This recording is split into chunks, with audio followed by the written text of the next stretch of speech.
Hello, welcome to White Birch Tarot and Astrology, or tonight I'm calling it White Birch Tear Your Hair Out. We are in a very strange time between the lunar eclipse we had on the 25th of March and the solar eclipse we're going to have on April 8th. And in the meantime, Mercury's in shadow right now, which means that he goes retrograde on the 1st of April. At 27 degrees of Aries. But he's, on the 18th, he entered his shadow period, which means that's as far back as he's going to go, because retrograde means backwards. He's going to go back to 15 degrees of Aries, which is where he was on the 18th. So the retrograde starts on the 1st, as I said. He's going to go back to 15 degrees of Aries. On the 1st, he'll be at 27 degrees of Aries when he starts going backwards. And then he goes direct on April 25th. At 16 degrees of Aries, he goes direct. And then, so we're in shadow period right now, as they call it. I just feel like everything's topsy-turvy. I think it's the eclipse that we just had. And of course, we're heading for the solar eclipse. And I did not, if you've been watching me, I've been kind of off my game, just feeling weird lately. And then I noticed the other night something, I don't know how I missed this, but I noticed that the lunar eclipse that we had on the 25th was exactly conjunct my south node. And I thought, well, there you go. Somehow that escaped my attention. But anyway, it's interesting because, we're having these eclipses in Libra and then Aries, and that's where the north and south nodes are. North nodes are in Aries, and that's our purpose, or not so much our purpose, but the path that leads us to our purpose. And whatever sign your north node's in is kind of the direction you want to, the energy you kind of want to be incorporating into your life. And wherever your south nodes are is the energy that you go to when you're tired or frightened, or, you're just comfortable there. But it's not necessarily the best for you. So I'm going to start off with a quote, since Venus is going to be conjuncting Neptune. Did I already say that? I don't think I did. On the 2nd of April, the eclipse is on the 8th. On the 2nd of April, Venus is going to conjunct Neptune in Pisces. Venus is exalted in Pisces. She loves to be there. So that's going to be a very interesting energy, very imaginative and romantic. And again, there can be some confusion in relationships with the south nodes in Libra right now. And that's where we had the lunar eclipse. So this quote that I'm reading is from the poet. I got lost for like half an hour reading this man's poetry. Oh my God, it's beautiful. His name is Jorge Luis Borges.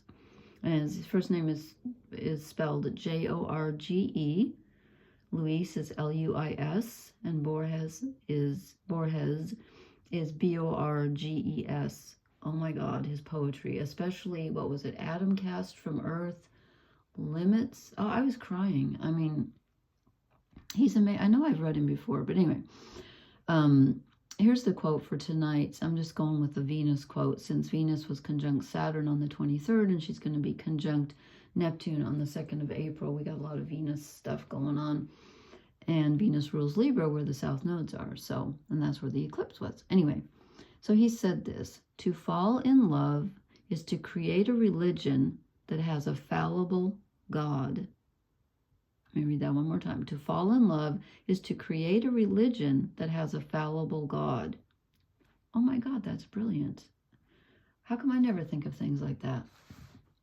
I don't know. Anyway, so I was kind of scared to do a reading tonight because I feel kind of goofy. And then I pulled the cards and I thought, oh, what have I done? And I also pulled these cards I don't use very often, and I can't decide if I like them. I do like them, but they're different. But I looked at them and I decided they're going up and down, which my cards often do. But I think they're starting at the bottom and going up. I'm not sure. I was like, the bottom is the foundation, which makes sense. Foundations are usually at the bottom. So anyway, I'm just going to start here. Okay, we start out with the 5 of arrows. Arrows are equivalent to swords. I hope, because I don't know this deck very well. No, I'm sure they are.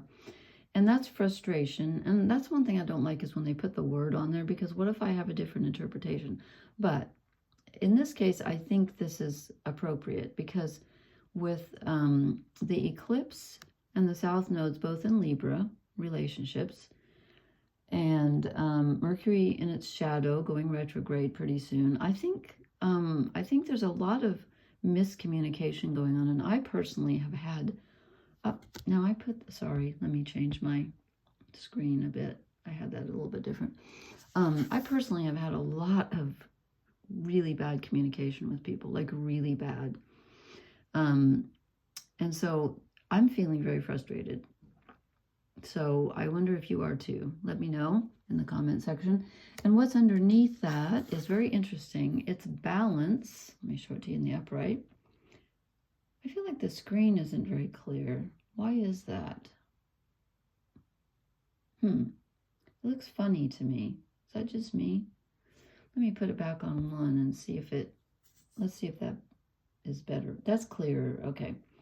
Anyway, we get balance in the reverse, which does not surprise me because Libra is the scales, the balance, the scales of justice.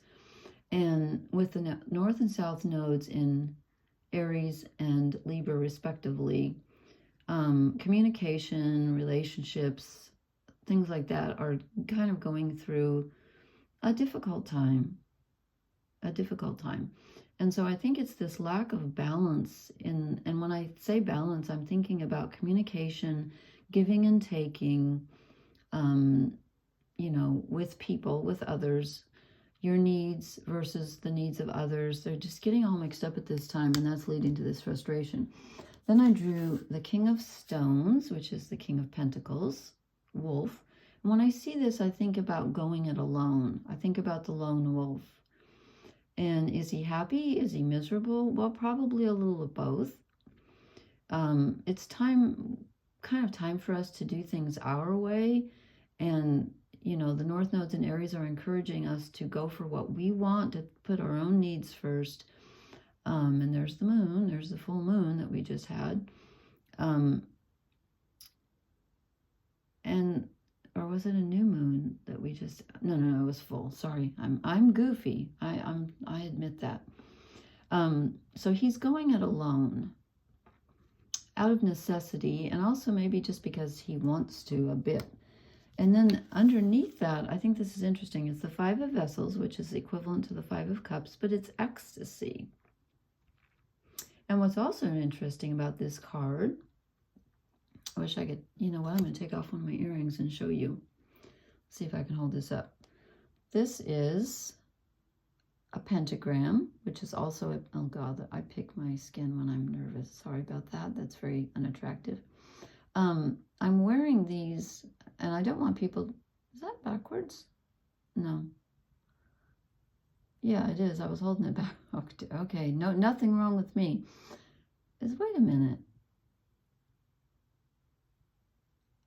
No, that's the front. Okay, well, anyway, they both look backwards. Is that focusing? I've been wearing a necklace and earrings with this insignia, and I don't want people to think I'm a devil worshiper, because I'm not. I don't even believe in the devil. But when I found out that this pattern, I may have talked about this before, this pattern, the 5-pointed star, is actually literally the pattern that the planet Venus makes in the sky. Sometimes it's between the Earth and the Sun, and sometimes the Earth is between Venus and the Sun, from what I read. But it literally makes this exact 5-pointed star, and then the next orbit it makes, it goes exactly in between the spaces until eventually it makes this gorgeous lotus pattern, which takes like 200 and some years or something. So what did the, not to blame any, I'll just say religion, took this, which is, the star of Venus, which is the only planet, because the moon's not a planet, but the only planet named for a goddess rather than a god. So a feminine symbol, and turned it into the symbol for devil worship. I mean, really, that really makes me very angry. So I'm wearing these. I've been wearing the Star of Venus around my neck and in my ears ever since I read that as a protest, because that's not right. Okay. Anyway, there's my rants over. So we have the 5 of Cups, which is normally, like sadness and regret, but this is ecstasy. I think that's really interesting. So she's getting in touch with her emotions. And, you know, sometimes when you're frustrated, the best thing you can do is, well, my opinion, I go for a walk in nature, yes. But sometimes if I can't go outside, I put on some really loud music or some really moving music and just wail, you know, like the wolf is doing. This was me earlier. I'm like, oh, you know, if you, well, no, I'm not going to recommend music to people. That's up to you. But personally, I will say, since I can't keep my opinions to myself, I will say that that John Lennon album that doesn't have a title, where he and Yoko are in the front lying under the tree and it's got the song Mother on it. Oh my God, if you want to let your emotions out, just listen to that entire album. It'll do it. Anyway, so she is getting in touch with her inner emotions, and she's dancing her frustration away. And it's bringing her a feeling of ecstasy, because she's finally in touch with whatever's down there, you know, whatever's in her emotions. She looks to me like she's ecstatic, but she could also just be like feeling like she's ready to burst and just like, I have to let this out. Okay, then I'm going to start at the bottom with this one. Did I do that last time? No, I probably should have. Because we get the Knight of Arrows, which is the Knight of Swords, which is a hawk. Okay, swords are communication, and with all this stuff in Libra, the eclipse and the south nodes, I feel like communications are very, very troublesome lately. They're important, but troublesome. So this is telling me that we need to act in our own best interest, and that someone else could help us, because knights often bring in gifts. So someone else could be on our side and help us and give us some much needed clarification if we're confused. So you might ask a friend if you're confused about something that a communication you had with someone else. But don't forget to put your own needs in there. And I was just going to say something else and it just slid out of my mind. What was it? Well, it will come to me. Or it won't.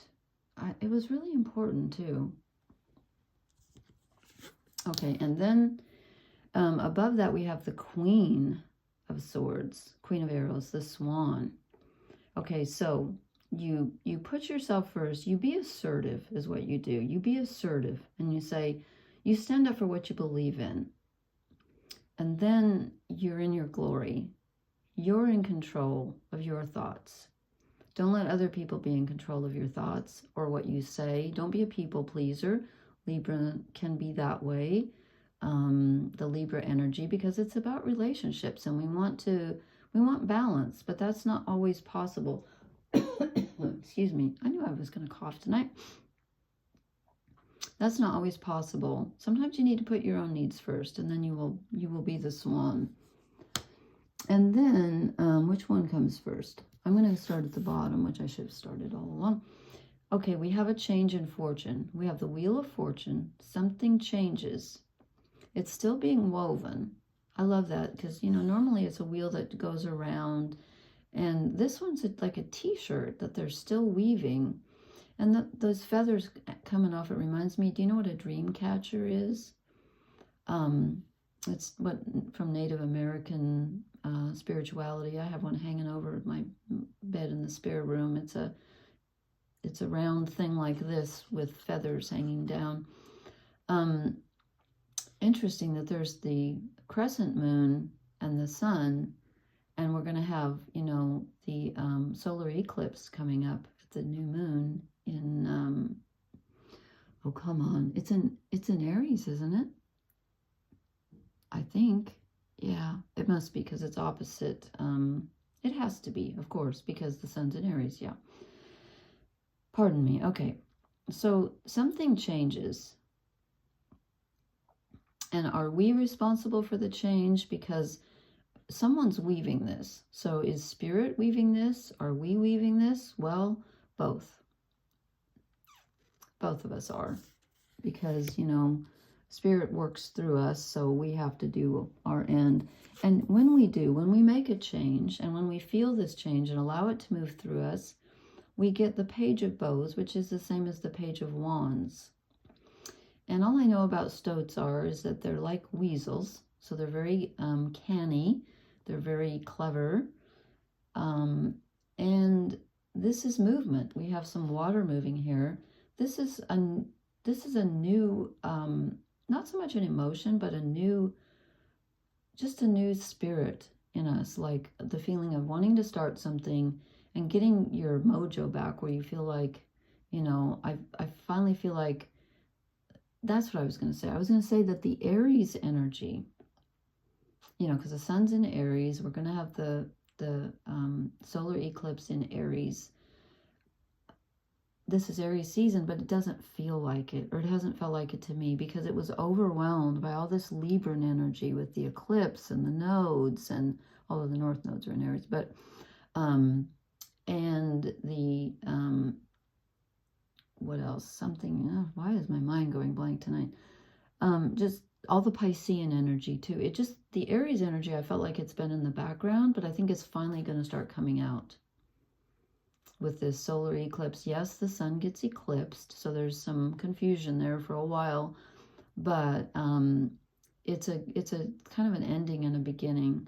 So we get to start something new, because, you know, I feel like this card is definitely representing the solar eclipse, because we have the sun and the moon together, which is what an eclipse is. The moon obscures the sun, and it changes everything. How? I don't know exactly. Excuse me. Let me pull a couple of, I'm croaky tonight. Let me pull, pardon me, hate to cough in your ear. Okay, well, we start off with time for a nap. Yeah, there's been a lot of that going around lately. I totally get that. Don't feel bad if you're exhausted, because I think this energy is extremely exhausting. I think we got this last time too. Blessed. Okay. Okay, I'm waiting for it. I'm waiting for it. Maybe it's going to come with the eclipse.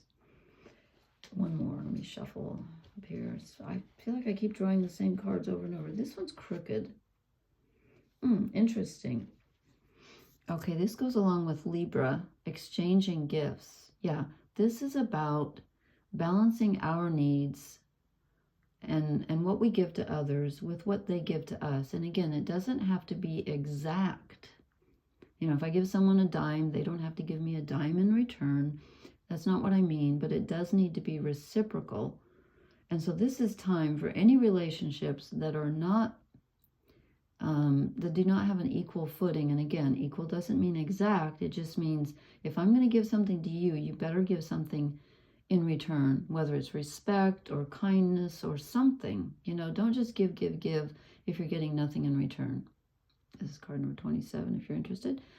Okay, so I feel like we're in a really interesting in-between time. Oh, this one on the bottom, because, okay, this one wanted to come out real quick. Loyal Heart. I have two favorite cards in this deck, and this is one of them. Yeah, and you notice this is a double here too. This is about reciprocal affection as well.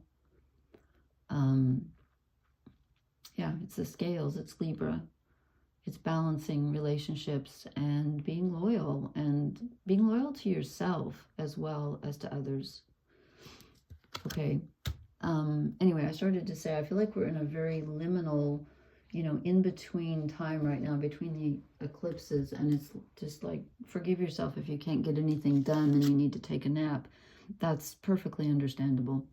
Okay, I hope this made some sense. I think these cards are interesting. I don't use them that often. Please hit the like, share, and subscribe buttons, and I will talk to you later. Thank you very much. Good night. Blessings.